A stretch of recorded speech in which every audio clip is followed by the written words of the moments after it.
So all the comparisons, debates about Eminem, is he one of the greats, goats of hip hop?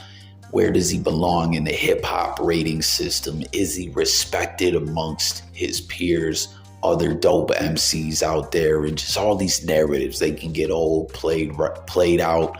Some they can get downright frustrating. It all depends on everyone's perspective. But I feel like most people would agree that it just kind of has got played out in a way, in a sense, man. The big narrative over the past few years has been like, yo, Eminem's dope. Like, hey, he's talented. He's nice with the wordplay, but I never really listened to his music like that. Or M's music gets no love in the hood, right? We just saw that recently again with Boosie, just over the past few months, as a beef we never thought we'd see coming back was the whole Eminem Benzino beef in 2024. I still cannot. It still blows my mind. I can't believe the timeline of events of how that all played out with the Benzino No Jumper interview and the Eminem taking shots at Zeno on that Armageddon 2 jump off. But over the years, we've seen a lot of dope MCs most certainly respect Eminem, accept him as one of their peers. And we've seen, it was a dope moment in hip hop history with Renegade, which went down in the books when, Nas got at Jay on Ether with M Murdered You on Your Own Ish. We actually saw Nas collab with Eminem just a couple years back after it seemed like, the world may never get that collab, although they had somewhat collab previously. I think it was on the 8 Mile soundtrack. It was on something when they collabed, in a sense that Eminem did a beat. He produced a track for Nas, but we ended up getting EPMD 2, which was a lit collab. Like Nas and Eminem is definitely dope together, and I'm so happy to see it. But something that doesn't get that much mention about that track, about that collab, was Eric and Parrish being on there with M and Nas. It was sick, man. Yo, he said a piece of ish fly in your hair like Mike Pence's. As EPMD is dope and hip hop royalty as well, and Eric Sermon in his own right with the beats and the music is amazing, man. But check it out, another big name rapper who's collabed quite a bit with Eminem. I'm sure you can tell who we're talking about by the visuals in this video. He had something to say about Eminem, and it was different.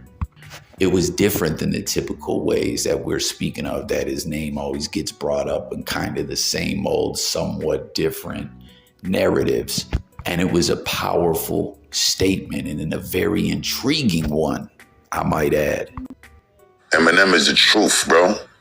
Know what I mean? I got a song coming out with an artist, that I had to address about, his testimonial and opinion on Eminem too. I had to check him on his own song in rhyme form. Ooh. So y'all just stay tuned for that.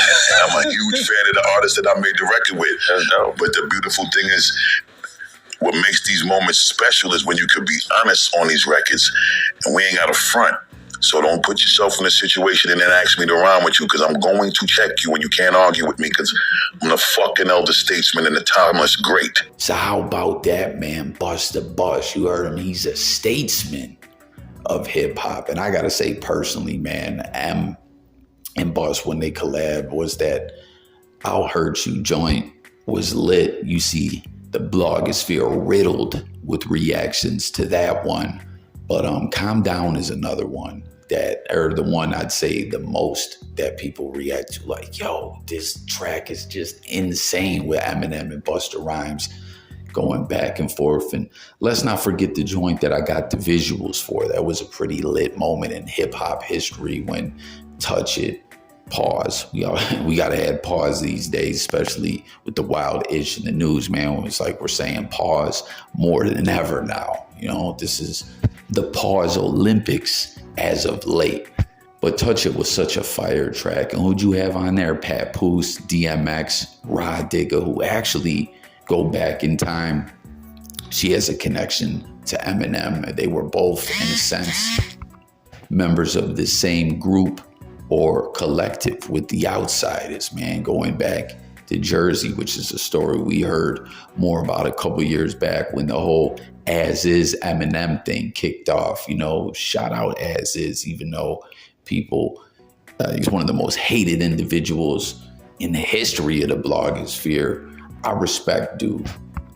You know what I'm saying? He's telling his story, speaking his mind, getting something off his chest as is part of his history and hip hop history, man. You know what I'm saying? That's what's so beautiful about the music. There's so many different connections, so much dope music that came out of struggle and grew across the world.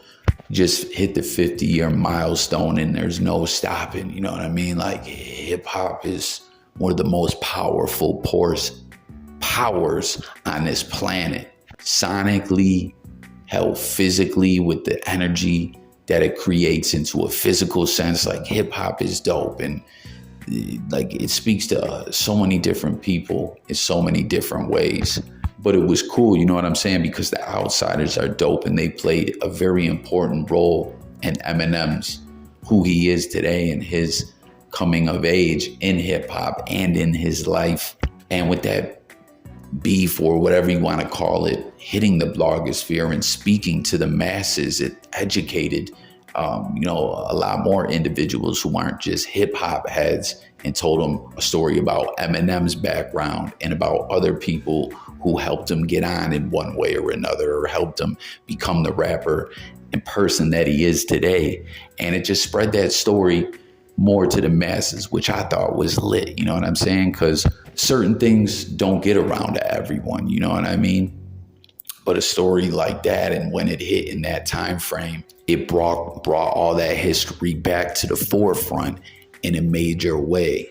And Eminem was watching as well, as he actually had a bar or two about that on an album. Eminem watches and listens. He just don't tap in with social media. We hear something on a music or on a track in the music whenever he gets to it, which is always intriguing when Eminem drops music. And sometimes the timeline seems like, oh yeah, back then that, you know what I'm saying? Adding it up, doing the math, because to us, it's like a delayed response. But to Eminem, that's when he gets to things, when he gets in the studio, when he drops the music.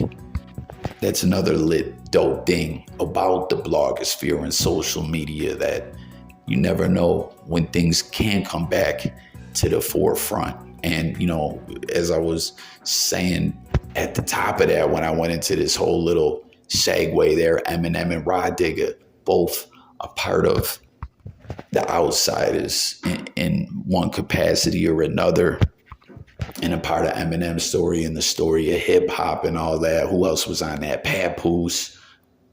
I don't even got to go into speaking about how dope Pap is. Lloyd Banks, Bus, everyone just went nuts. And then there was like a remix of a remix. And then, of course, at the BET Awards that year, when that show was a lot better, to have a remix of a remix of a remix, and Eminem to appear and come out and spit the way he did. And, Em is saying R.I.P. to Proof, and Busta Rhymes is saying R.I.P. to Israel. Is Ramirez, I believe his name was, his bodyguard that was killed. It was a powerful moment, a dope moment. And another way that speaks to how Bus really does respect Eminem. You know what I'm saying? He's gone on record with saying when he first heard the Slim Shady EP, not the LP, and heard My Name Is, he put his head through a windshield. He couldn't believe what he was hearing. You know what I mean? Like, that's also pretty intriguing to me, that he could tell just with My Name Is that Eminem was something special. Don't get me wrong. I thought My Name Is was a lit song. But for me personally, and me being an Eminem fan, I didn't really realize the talent and what a wordsmith he was till I had to hear more tracks. I thought My Name Is was good, and I could still listen to it today, but it was kind of like light work. But I guess MC to MC, musical genius to musical genius, Eminem and Busta Rhymes, he could see it right then and there. But now with all that being said, it's like, it starts this Eminem Busta Rhymes mystery. who did Busta Rhymes check in song form, in bars, in a verse, on their own track in what sounds like a collab? You know what I mean? Who got at Eminem recently or said something that Busta Rhymes wasn't necessarily feeling or didn't think was factual or whatever? It didn't have real merit. Maybe it was more based on emotion or something they were going through that Busta Rhymes also respects as an MC. And then they did a track together and he said, yo, man, we're going to have to do something brand new and dope conceptually where I'm going to get on the track with you and I'm going to spit some bars and check you for what you said about Eminem, because he's necessary to hip hop. He's a living legend. He's the truth. Like you just heard Busta Rhymes say. I mean, who could it be? You know what I mean? Who I feel like this had to be someone more recent, a situation where someone recently did this and Bus had to do the track with him and check him. I don't know. I mean, I would say Benzino, and I'm not even really trying to go ham and disparage Benzino and get at him right here, but I don't think it's definitely not him, right? Because Busta Rhymes was saying he respects this person as an MC. And, when it comes to Benzino, to put it respectfully, right? And not straight clown the man, his contributions to hip hop that are dope and the most lit are things that were done behind the scenes with the Source magazine. You know what I mean? Like, I'm just keeping it real. When Benzino gets on the track, you know what I mean? It's like, yo, you're an amateur. You know what I'm saying? They had to get the made man, y'all seen, got the 5 mics in the Source from a fake review from a person that didn't exist. Can't really respect that. But, without continuing on, going crazy with my words, like I'm Eminem writing a verse or something, and I'm not trying to compare the words that I do to the level of, wordplay that Em or Busta Rhymes has in a verse. But I'm just saying, to put it more simply and brief, it ain't Benzino. I can't see it being Benzino. I'm really wondering who the fuck is it? And I can't wait to see. I'm wondering when this drops. This is intriguing. This is interesting. And this is hip hop history, man. You know what I mean? A concept and a track with Busta Rhymes doing this in the booth, in the music, in a way like this, which I believe is a new concept, something very innovative, in it to be on behalf of Eminem and, coming from someone really respected with the music, with the bars, with hip hop, Busta Rhymes, and him making this declaration at Eminem. Like, this is serious. This is lit. This is history in the making. And I can't wait to find out who it is. Does anyone out there have any idea? Who do you think it is? Are you with me where you can't wait to see when this is going to drop? I got to go tap into this full interview and figure this all out. But with that being said, I'm not saying that it's in there. But maybe there's some more clues out there. But like a really good mystery, a really intriguing mystery, in a sense, I hope there is no way to find out and everyone just like mum is the word on this until the track drops, right? Just like mum was the word when Eminem came out and did that Touch It remix of the remix of the remix with Busta Rhymes. No one knew that was going down, and it made it all the more better. So we'll have to wait and see if that's how it goes down, because nowadays it's kind of hard for people to keep a secret so often, but these are people from the old school who are at the same time still leaders of the new school with it, so get in the comments, share your thoughts across the board, sub up, like the video, and stay tuned for more. Is Coffee, talking music, news, sports, and more. And I'm out here, y'all. Peace and God bless.